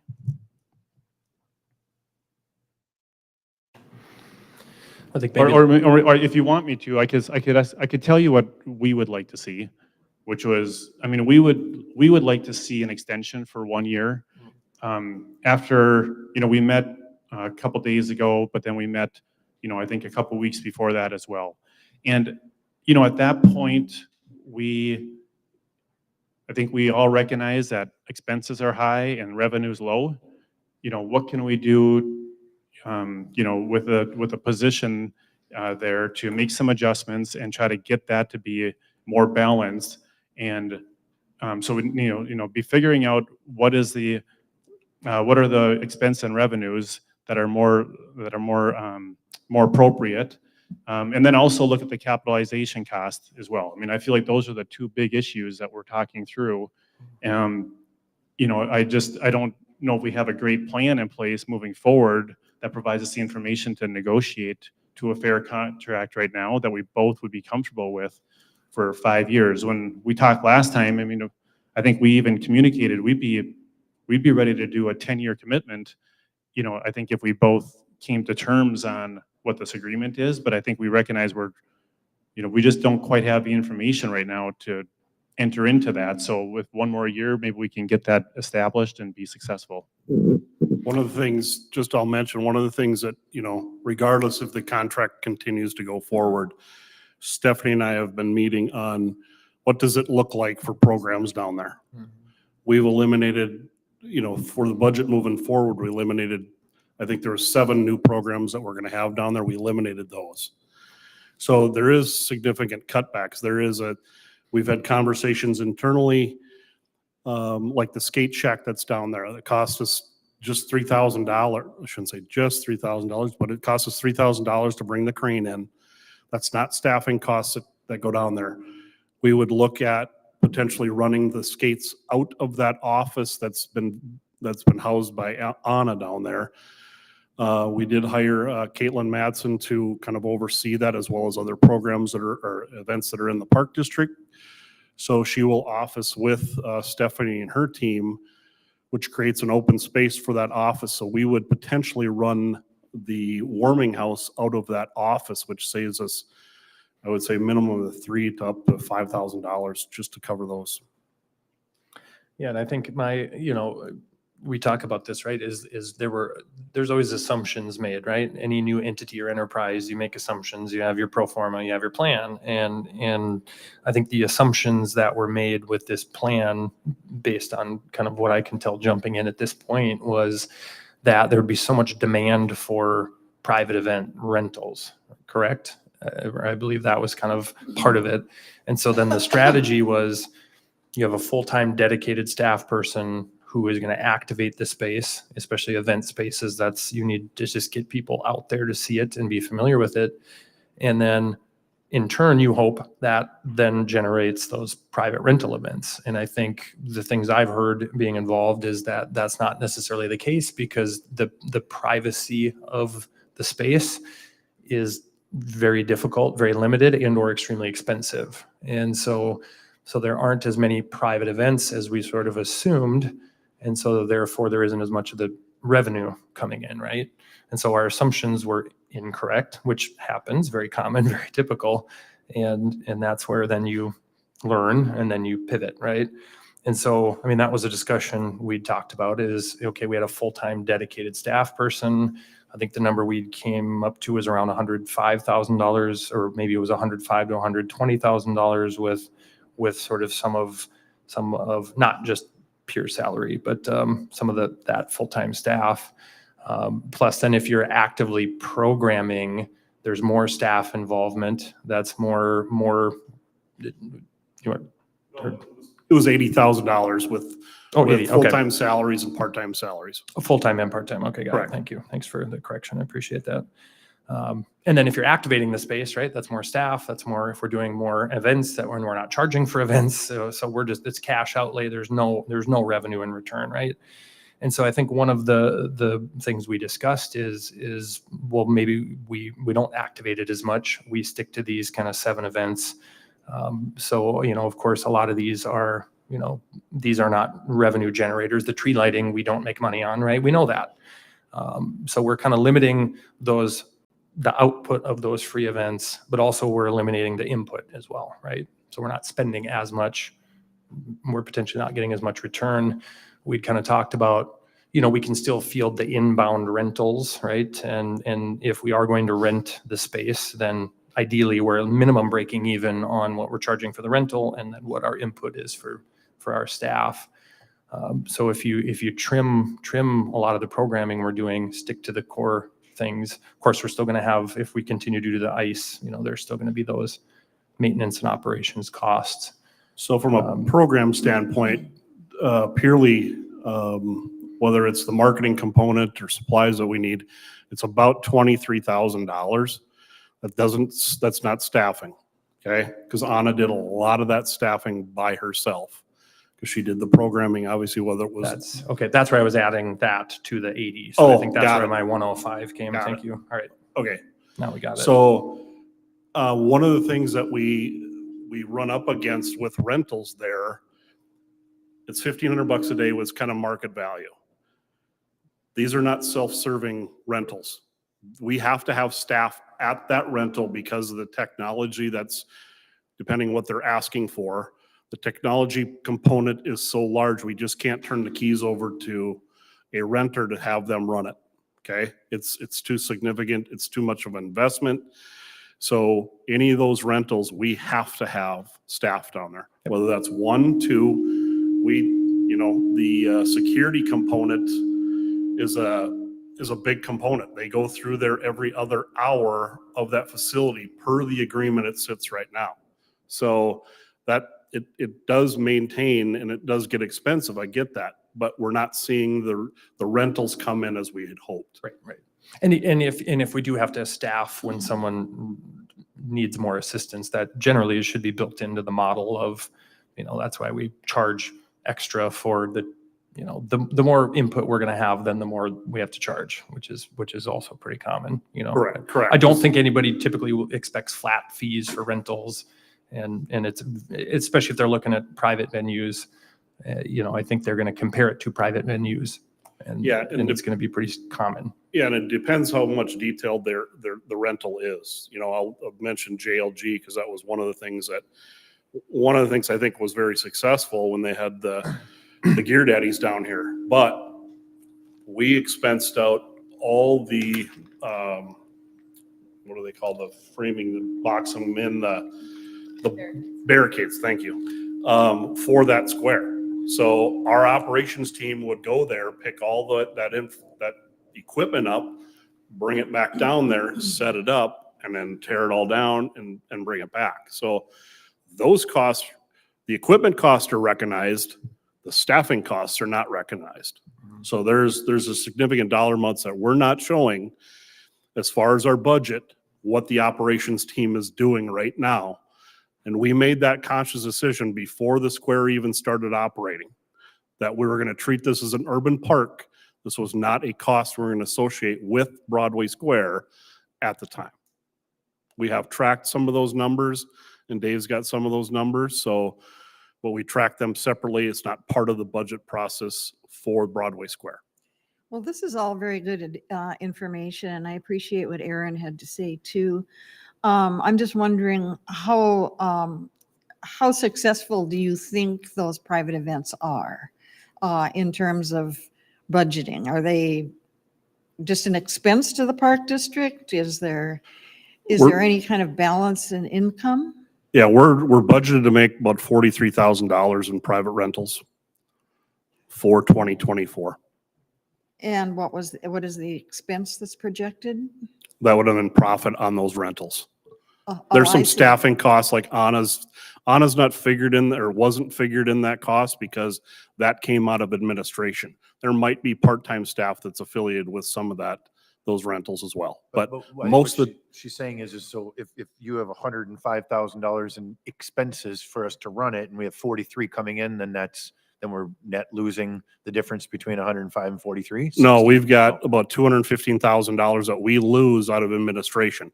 That's utilities, that's security, that's cleaning. That's a lot of overhead right there. 300,000. Yeah. And those are the numbers that don't include the maintenance that we're getting better at articulating. And so I know that was a request as well, is to be able to have all the information, so to speak, to make our best decisions. And the information we have is that's annually about an $80,000 to $100,000 expense. Well, it seems to me that having been down there myself since I'm at the Spirit Room, I see what's happening down there, and it's been a very positive thing for downtown Fargo. And I think it makes it a lot more family friendly. And I would say too, that although we're not involved with folkways, that's made a huge difference in the comfort level of people coming to downtown Fargo and then returning for other reasons. So as with everything, it evolves and it changes. And we have to look at the fact that we are very young in this endeavor and that there are things that need to be worked out and they can be worked out. It's just that we need the experience as well and the input and looking at, you know, the budgets. So it seems to me that it's a real fair offer to give it another year at least. And then maybe by then we can sort out some of the things that have not been working for maybe both sides. My only question or concern is that, you know, I completely understand and empathize with that, and that's dollars. But I also feel like there's some concern on our part, and I'm putting words in people's mouths maybe, but that at the end of the day, the way this agreement's set up is everything is our responsibility. So if there's a safety concern down there at midnight, it's the park district's responsibility and, so to speak, problem to deal with. And that's a major concern because we're recognizing that that's not something we necessarily understood. And so, you know, I think if we decide to, and I'm treading out here somewhere where Aaron's going to have to rein me in, but if we decide to extend this, there might, you know, and or we're willing to shoulder the financial responsibility for another year while we figure this out. We might have to transfer some responsibility in the process away from us being solely responsible during that year. Kevin, I'll let you speak to that. I would defer to Jeff if we need to like terminate the agreement and renegotiate a new agreement if that's the concern. If we do wait until September, this automatically rolls over. So these discussion points that we've been hitting on, which we talked about in the facilities, is the Block 9 partnership, the loss sharing agreement. That's a $30,000 from the Block 9 partners. You know, the maintenance, the cleanliness, the operations, the events, you know, Stephanie and I, Dave, have been meeting with Folkways on those events. So I don't think that's an issue. The issue is the cost sharing. The replacement of anything that goes south on us is 100% on us right now. Any repairs of facilities, again, is on us right now. So that's gonna take, you know, till the end of the year that we'll still have this agreement in place. So would it be wise to terminate the agreement and work on another one if that's the decision? And have it placed in time for the January 1st, or at least try to, so that there isn't a period of time where we're uncovered. So I'm going to jump in. We've got a complex situation here. It's unique to the park district. I don't know if we have other arrangements like this that come where close. We don't own the property. We're in a partnership with the Block 9 partners. And when you look at the contract that we're in, we've assumed all the risk. We started talking about this a year ago, that the costs were and the support that was required down there far exceeded our expectations. So it's not like we woke up this week or this month and said, gee, we got a problem here, we need to talk about it. We've been talking about it, and I know Kevin's been talking about it for a year. So I guess I'm of the opinion that I want to continue to support it. I just want to make sure that the park district mitigates its risk to something that we know is a finite amount of risk. Right now, all the risk is on our shoulders. If we can somehow come up with some kind of arrangement, and I think we've got plenty enough time between now and the November facilities meeting to carve out a new agreement, that we let this one terminate and we come up with a new agreement that looks at, you know, how do we move forward in a partnership and mitigate our risk so we know what our exposure is and going into it. And because right now, anything that happens, it's on us. And, you know, we don't own the property. You know, if I was renting an apartment and the place went up in flames, the apartment owner would be responsible. But in this case, we're the owner for however, I don't even know if the example works, but what I'm trying to get at is I want to be able to mitigate the park district risk. So I would be in favor of terminating, allowing this contract to terminate and come up with a new contract, new terms and conditions that takes us into the future. Because I think the Fargo Park District has a role here in the park and would like to continue to be there. I just don't feel comfortable with the arrangement as it is. I think no one's arguing the wonderfulness, is that a word? The wonderfulness of the park. I think, you know, everyone loves being part of it. Everyone loves visiting. And there's nothing, we want to be part of Broadway Square. I think there's no question about that. It's just how do we do that? And, you know, every park we own and operate and facility we own and operate, if we were looking at these numbers, we'd be working on how do we fix this? How do we make this better? How do we make this, how do we become more whole? And, you know, I'll say over and over, we're not in the business of making money. Parks aren't here to make money, right? Parks are here to take, we are here to take taxpayer funding and use it to the best of our ability to provide as many things as we can. Broadway Square can easily be part of that and has been. We just have to figure out how to make it more reasonable from our side. And, you know, we've learned along the way. I think we have some ideas on how that can be. But I do feel like we've given it 3 years. I think the smart way would be put in our notice for whatever time that is with the idea that something else is going to start on when that last day ends. We'll have something else ready to go. Now, can we be ready in 120 days? I don't know. Does that mean we need to say, okay, we're going to go to April 1? I don't know if we can even do that with the contract, but I would like to see us write up a new contract that makes more sense for everybody. It does seem like a short period of time, however. If there's some way that we could adjust that date, that's a good idea. Yeah, I don't know. Yeah, that's my concern is that if we put in because we have to put in our 120-day notice by September 1st, and that puts us in a really, really tight scramble. And at least from the 1 year I've been on this board, it's been a lot of tight scrambles. And we're trying to 0 hour make things, get things in, you know, and I personally don't enjoy that. I think when you're scrambling and you've got all this pressure, then maybe sometimes the best decisions aren't made.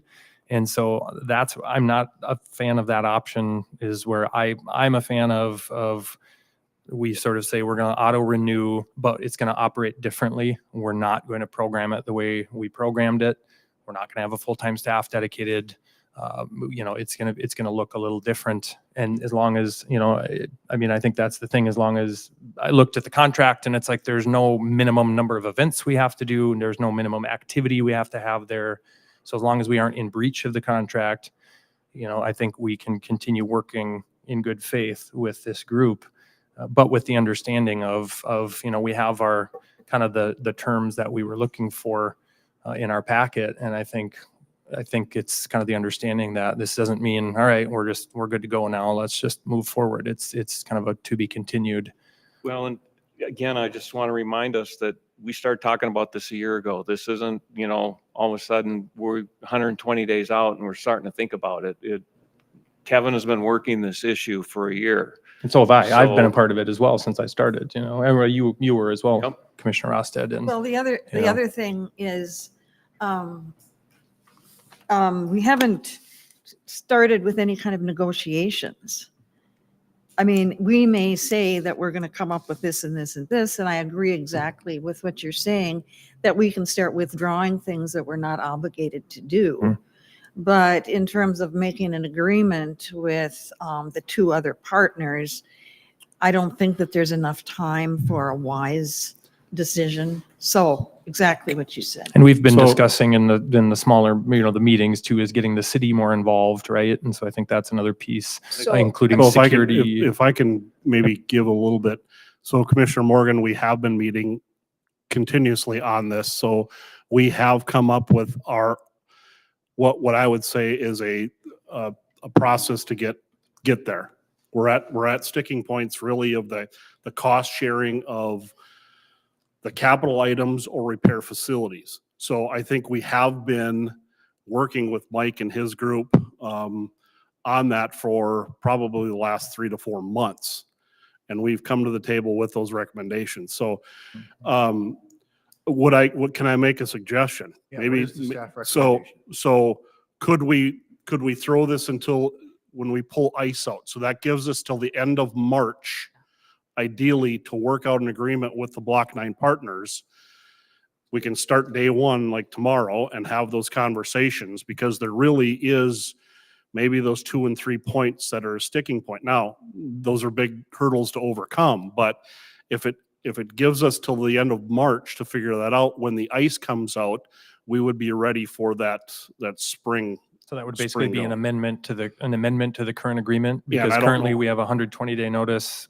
I don't know how that works. I would have I to think we defer would, that to and we'd Jeff. have to get all parties to sign. Thinking you'd put in a notice that our last day would be, Yeah, so, well, first of all, the contract does allow for either party to terminate at any time with 120 days notice. So it doesn't necessarily have to be at year end.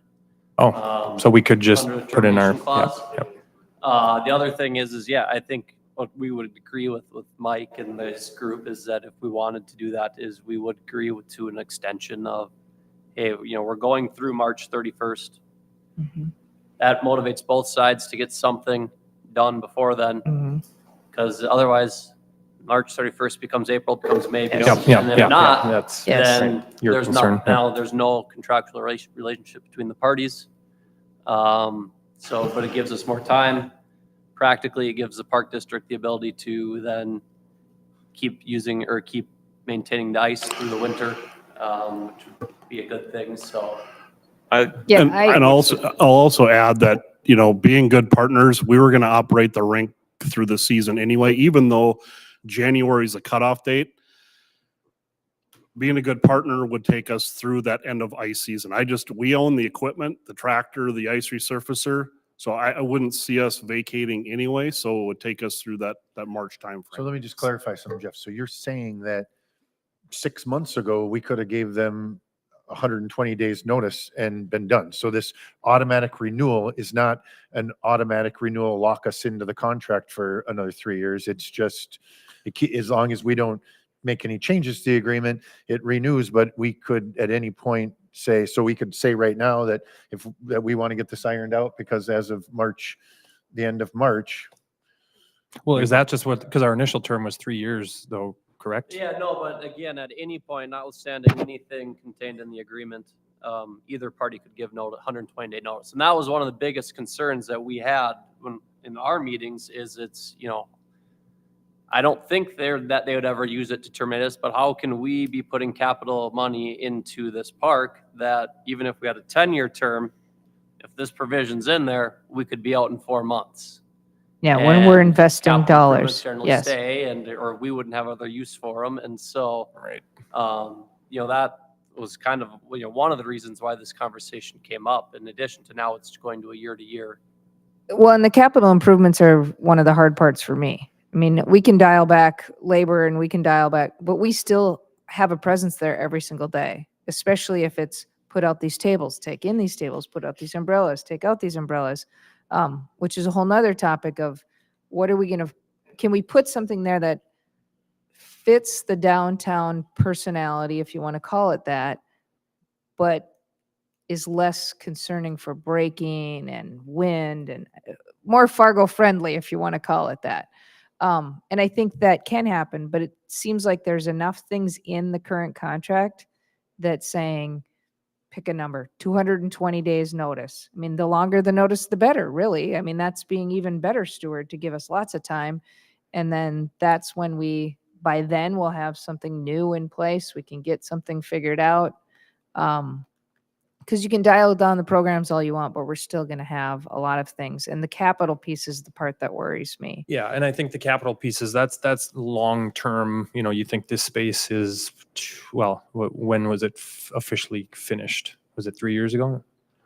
Yeah, so I mean, it's a 3-year-old space, right? And you would hope, between now and March of next year, our the capital expenditures are going to be pretty minimal, should be minimal. Now, long-term, there's short-term and long-term, right? Long-term, yeah, that is the thing I think we need to figure out how that's going to look long-term. Well, but even short-term, if the compressor goes out on the ice, we're on the hook completely. And so accidents and things happen. I mean, I guess ultimately we're listening to the conversation here. I could extend to the end of March. I'm not going to go a year and 4 months. I don't want to roll over for another full year and 4 months. But if that gives us a little more time to work out the next agreement, I guess I could support that. So the motion, so to speak, would be I to, entertain a motion to provide notice to the other parties that the Park District is terminating the agreement effective March 31st, 2024. and direct staff and them to work together to hopefully get a new agreement. Have a new agreement in place by March 31st. March 31st. Is that what you said? So moved. You have to repeat it. Give it back to me, Jeff. That is the way to do that, Jerry.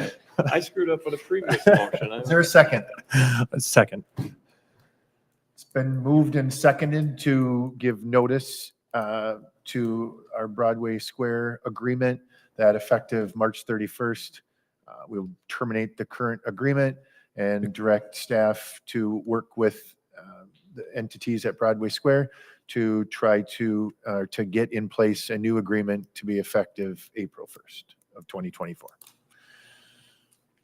I guess I'll ask you, Mike, it isn't what you asked for, but is that something that's workable on your guys' behalf to try and, come to an agreement? Yeah, I mean, I guess I don't represent the entire party, but yes, I think that we'll be agreeable to that and would look forward to continuing the discussions with you guys. And we want to have a good partnership that works for both of us. Yeah, because I think we all agree that Broadway Square is a great community place. It's just how do we, operate it at a reasonable expectation. That's where I'm at. Awesome. Any other discussion? Any discussion? Jeff, please pull the board. Commissioner Morgan, Aye. Commissioner Dawson, Aye. Commissioner Rosted, Yes. Commissioner Hill, Aye. Commissioner Deutsch. Aye, motion carries. Thank you. Mike, we appreciate you coming out tonight and answering questions and Thanks, Mike. look forward to a new agreement that works well for everyone. Thank you. In all its wonderfulness. I apologize And for Vicky made a new word tonight missing called the at any wonderfulness. point we could do that. I was like, that's And my fault. Fargo friendly. I apologize for that. And Fargo friendly. Oh, Fargo. Did I say Fargo friendly? Yeah. Oh, it warmed her heart to just say it Well, again right you know, now. I haven't said let's Yeah. go in a really long time. And Let's get on this All audit right, discussion. with all that excitement, moving on to something even more exciting. The presentation and consideration of the approval of the 2022 audit. Brock leads presenting. All right. I don't even have Brian here. Mr. President, members, no, not this time. Mr. President, members of the board, we have in your packet for you the 2022 fiscal year-end audit. Included in the packet is the executive summary and the year-end financial statements, which we reviewed with Brian Stavager and Ide Bailey at the July 26th Facilities and Budget Committee meeting. In a nutshell, what this really comes down to is the Park District received a clean audit for fiscal year-end 2022, which really in the accounting world is an unmodified opinion, which is what we received. That indicates that there are no, the financial statements are prepared and comply with all GAAP procedures. There are no material misstatements in any of the financial statements that have been finalized for that year end. There are no internal control findings, meaning that we have put into place the appropriate types of controls to manage our finances effectively. There are no compliance findings and no significant deficiencies with the fiscal year-end audit of 2022. As part of this audit, as you heard at facilities, we're also auditing VSS, the Fargo Park District Foundation, and the VSS Foundation.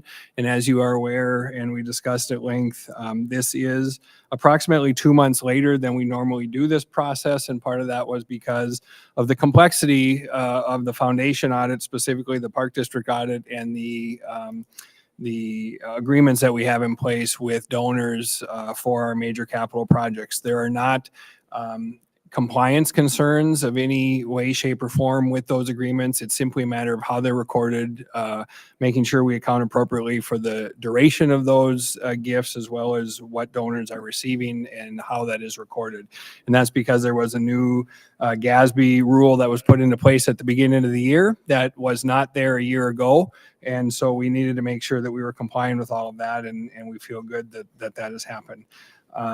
We had at the Facilities and Budget Committee meeting a long conversation as it pertains to the Park District reserves. And we do know, as we saw a year ago and we saw again this year, we have significant reserves both in our general fund and in our debt service fund. And we have those by design as we've done these capital projects. They may be higher than would normally be desired or expected for a public entity, but if we review that in fiscal year end 25, they're going to look significantly different, and that's by design. And that is a work that's been done by your predecessors, my predecessors, and really getting us to this point, and allows us to do the things that we are able to do. So that is a very quick summary of what you saw presented at the Facilities Committee meeting. I certainly can stand for any questions. As I said before, the entirety of the packet is in your packet, and I can answer any questions that you might have. Could you start on page 1 and go through the whole thing again? Sure. No, I'm Absolutely. just kidding. Hey.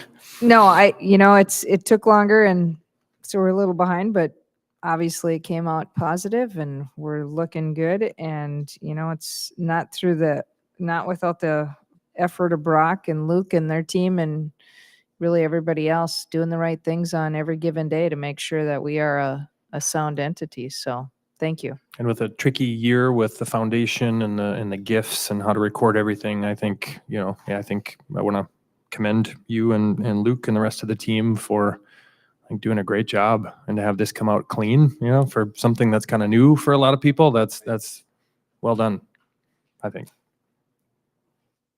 I move we approve the finalized 2022 audit financial statements as presented. Second. It's been moved and seconded to approve the 2022 audit as presented. Is there any discussion? Any discussion? Jeff, please pull the board. Commissioner Morgan, Aye. Commissioner Dawson, Aye. Commissioner Rosted, Yes. Commissioner Hill, Aye. Commissioner Deutsch. Aye. Motion carries. Thank you, Brock, and thank you, Brian, again for another successful audit. Moving on to number 8, board to consider for approval a resolution providing for the competitive sale of $34 million in general obligation bonds, Series 2023A. Brock Leeds presenting. All right, thank you, Mr. President, members of the board. Quickly, before we move to that, I also want to publicly acknowledge the work of Luke Evenson and our entire team, Deanna Magnuson, Christy Solar, and Stephanie Bars, and a couple of you had mentioned the entire team. And the work for the audit, it's a 6 to 8 month process, and there's a lot of effort that goes into that. And so if you're up in the business office and see any of them, if you can acknowledge that effort, I get to come here and present the good news, and a lot of the heavy lifting goes on back there. So I want to make sure to acknowledge that as well. Item number 8, as you said, Mr. President, is kind of the culmination of the major capital project that we're doing with the Fargo Parks Sports Complex. As you recall, Phase 2 was approved in August of 2022, about approximately a year ago today. In that process, we had authorized and set forth a resolution for awarding $34 million in general obligation bonds. We increased the debt service levy to accomplish that in the 2023 budget. We are in the phase now where it's time to issue that debt. And so what we are bringing to you today is the resolution calling for the competitive sale of $34 million of general obligation bonds, Series 2023A. I want to acknowledge that we are asking for up to $34 million in the legislative session that just finished here in 2023. The legislature did open up the infrastructure loan fund through the Bank of North Dakota, in which park districts can now apply and potentially get infrastructure loans at a 2% fixed interest rate. And so we've identified, and those are for dollars. We can't use anything that we've already done and paid for prior to the emergency clause that took effect on April 11th, but anything from April 12th and forward. So we've identified $2.8 million of true infrastructure that qualifies. I actually am working with our financial advisor tomorrow morning to write that loan application because it hasn't been applied for or approved. We're asking for the 34 million. Our hope is that we will only bond for 31.2 million, and then we'll take 2.8 through the Bank of North Dakota at a better interest rate. But we want to have full authority in case something happens and we don't get that approved.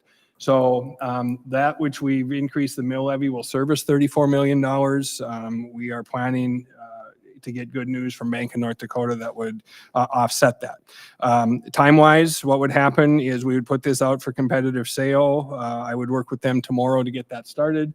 They would bring us results of that sale in at the September meeting, and we would hopefully award sale at that meeting and then receive funds in October. So that is the plan. The distribution here does call for that 31.8 or 31.2 million, as I discussed, and that's because we're expecting that that's what we will service. But again, we just want to make sure that we have all the options available to us. With that, I'll stand for any questions or ask you to approve the resolution calling for the competitive sale of $34 million of bonds. And at the completion of that, I will also need formal signatures on the resolution by the president and the clerk. I'll fill out the paperwork and capture you after the meeting. What's your anticipation of interest rates? That's my question too. Commissioner Rosted, latest indications are we're probably going to be in that 3.8 to 4 range. We hope it's sub 4. That's most recent 20-year bonds have been sub 4. Now the Fed did just raise rates a week ago, I think it was. But all indications are we hope to be there. Just as a point of reference, the first bond that we issued for $38 million for this project was a 2.77. So that's just the nature of what's happened in the world and in the economy. So yeah, so we're hoping to be below 4%, and that's what we're getting advised. So knock on wood. Quite a jump in a year. It is. Yeah, it's been a year. I move to approve the resolution providing for the competitive sale of up to $34 million general obligation bond series 2023A as presented. Second. It's been moved and seconded to approve the competitive sale of up to $34 million in general obligation bonds, Series 2023A, as presented. Is there any discussion? Any discussion? Jeff, please pull the board. Commissioner Morgan, Aye. Commissioner Dawson, Aye. Commissioner Rosted, Yes. Commissioner Hill, Aye. Commissioner Deutsch. Aye.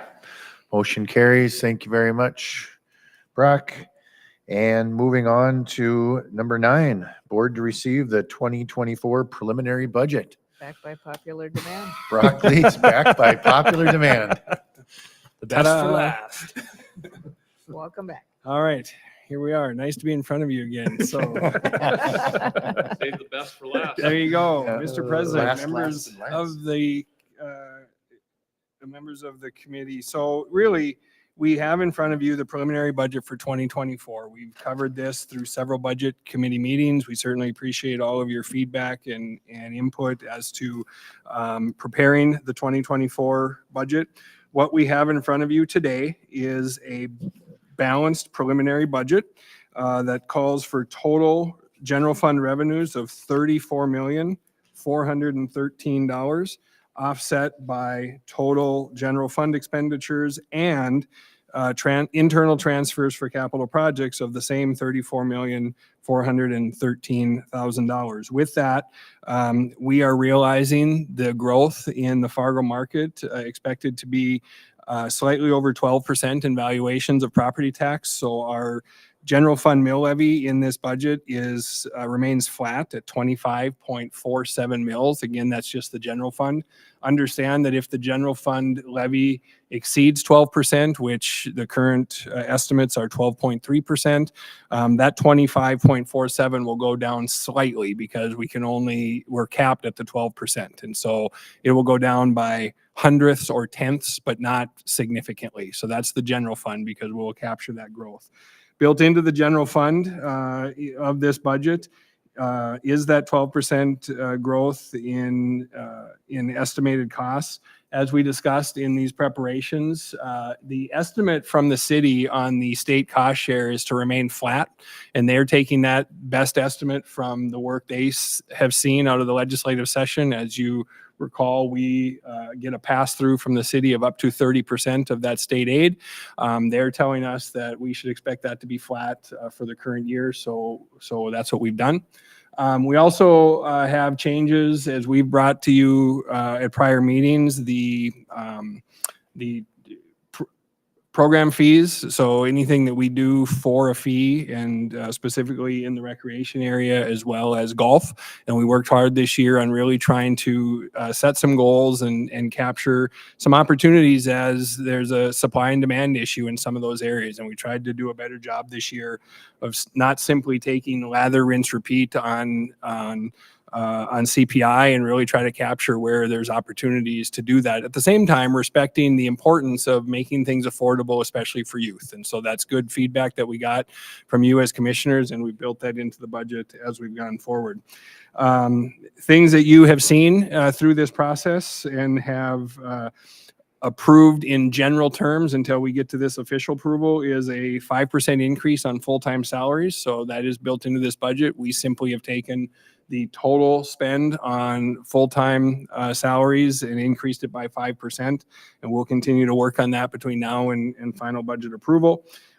We just met again with our health insurance brokers today. We have a 20% increase on health insurance built into this budget.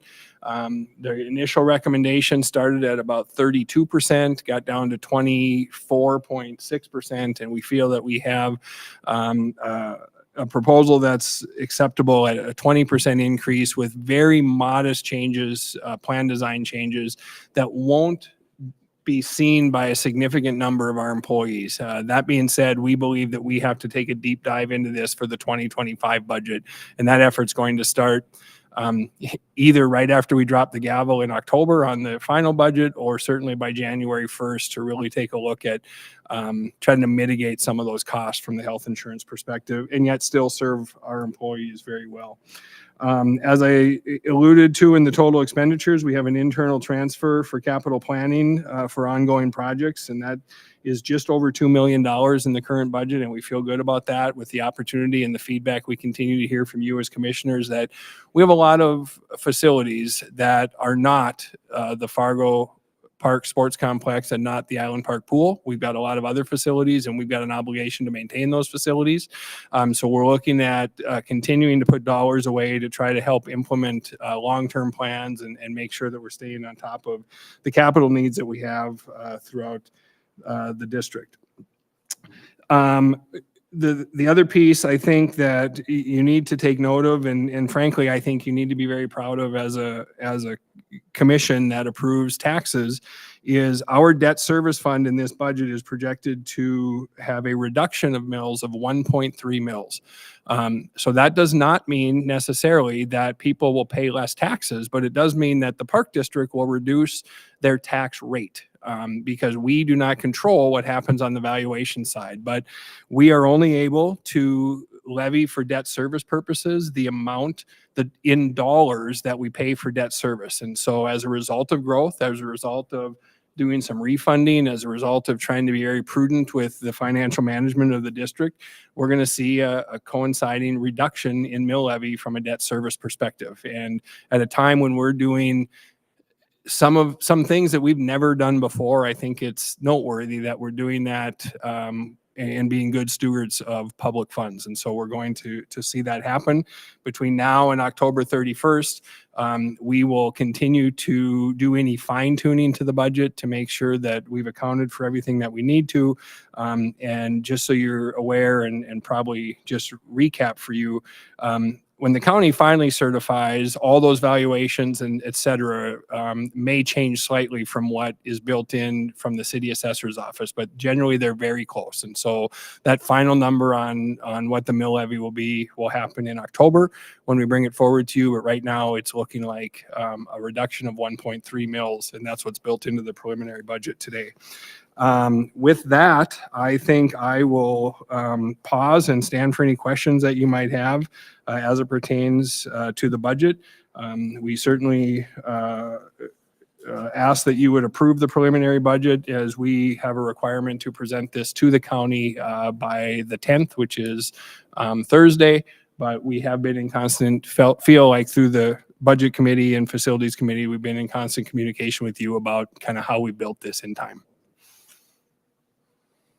I'll just say congratulations to all the hard work that the staff put in on this. I know you take budgeting very seriously, and you've sharpened your pencil, and thank you for that. And I'm very comfortable with where the budget's at. Yeah, I would agree. I'll make a motion to approve the 2024 preliminary budget as presented. Second. It's been moved and seconded to approve the 2024 preliminary budget as presented. Is there any discussion? Tony, good job on your first budget.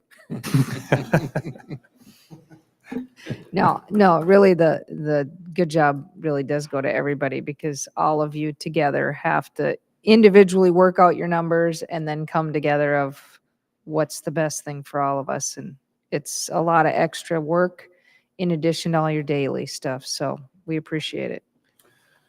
Yeah, and while you know, we have no say over the increased valuation of property or lack thereof, the new monies that we pick up as our footprint expands, we have responsibilities that come with those monies as well. So that's but again, it's great that we were able to find 1.3 mils.